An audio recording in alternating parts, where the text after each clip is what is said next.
بسم الله magacayga waan Istaax Xuseen Maxamuud kana soo baxday iskuul IT oo ku yaala degmada Daynile magacaygu waa Sakariya Saciid Iimaan Afrax waxaan kamid ahay ardadii nasiibku u yeelatay sanadkan ka qalin jabisay dugsiga sare bismillah anigoo magacayga ku bilaabay Tasniim Xasan Ibraahim degan degmada Hodan ka soo qalin jabiyay iskoolka Saxasamo oo ku faraxsanahay in imtixaankan ay bixinayso hormuud ka qayb qaato marka hore magacaygu waa Axmed Maxamed Sayid Cali waxaan ka imaaday Somaliland gaar ahaan magaalada Boorama waxaan ka soo baxay iskuulka Al Nuur Secondary School waxaan ka baxay iskoolka sanad dugsiyeedka 2022 bismillah ano maayileerow Abdixakiin Maxamed Nuur oo ku kooy gobolka Bakool gaar ahaan degmada Hodor oo ana ahaa arday sanadkan dhamaatay secondary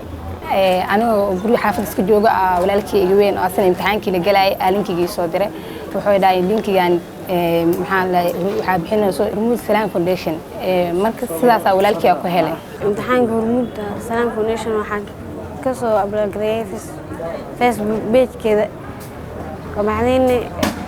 waa la soo aqbalay kadibna exam-keeda ayaa fadhiistay anigoo jooga xaafadeeda waxaan maqlay Hormuud Salaam Foundation habeenimada ina saaxiibkay soo dhahayo linkigaana ilaashanaya war isdiiwaan geliya waxa waaye yani faa'iido ay keenaysid waa deeq waxbarasho bixinaysa oo hadaad ka mid noqotay 30 arday ugu horeysan nasiib ku yeelatay ama ugu horeysan 30 waxaad helaysaa abaalmarino iyo jaamacad free ah faculty-ga baraneed masha Allah insha Allah isla markii ciwaanka Facebook ku qortay waa arkay follow aan dhahay subaxii dambe maadaama ay soo dhigtay linkiga Hormuud Salaam Foundation sabdiga 4 saac subaxii 3 saac baranka soo gadoomay qolkii kamaana bixinsan ugu habsaamin yani linkigaas waxaan kamid ahaa ardayda ugu horeysay ee booqata waxaan nasiib u yeeshay inaan kamid noqdo 400 arday ee imtixaan ku fadhiisanaysa iidanka faraxsana anoo Bakool roog ya isku daawado Facebook iyo internet ka jeer iyo wali aragay Hormuud Foundation taariikhda hata ma xasuusini taariikhdaas maalin sabte linkiga iyo hadagdi linkigaas oo yeeraas arday oo 400 male ya fursadan helaas examka galaas examka saydanki والفايل كوشان جامعة فري ويارك لينك جاسا أبلاي جري سجاي هو بان لينك جينا هلي ميلاد ديارة كوراي بيداو كوي محمد ولا الروج مدير ميلاد وتاعتن أنت كوي حتى إكزام كيا قال جي كو تارك توميت تضويت امتحان كياني دم هذا وانو الخجية أنتين صدق كارتي لك هذا ومننا أساسا فلاه waxaan imaaday magaalada Muqdisho oo de family-gayga family aan u imaaday markaas ayaan in badan raadiyay jaamacadaha iyo hababka loo helo scholarships markaas ayaan arkay Facebook aan oo dhex socda Hormuud Salaam Foundation halkaas oo kala socday waxyaabaha dhaqdhaqaaqyada ay sameeyeen Hormuud Salaam Foundation markaas ayaan ogaaday inay bixiyaan scholarship sidaas ayaan ku soo apply gareeyay scholarship Hormuud Salaam Foundation saasana uga nasiib u yeeshay inaan ka qayb galo aan ka qayb galo imtixaankii la geliyay labadii maalin soo dhaafay 16 iyo 17 August oo na rajeynay inaan meel fiican ka helo natiijo fiican aan ka helo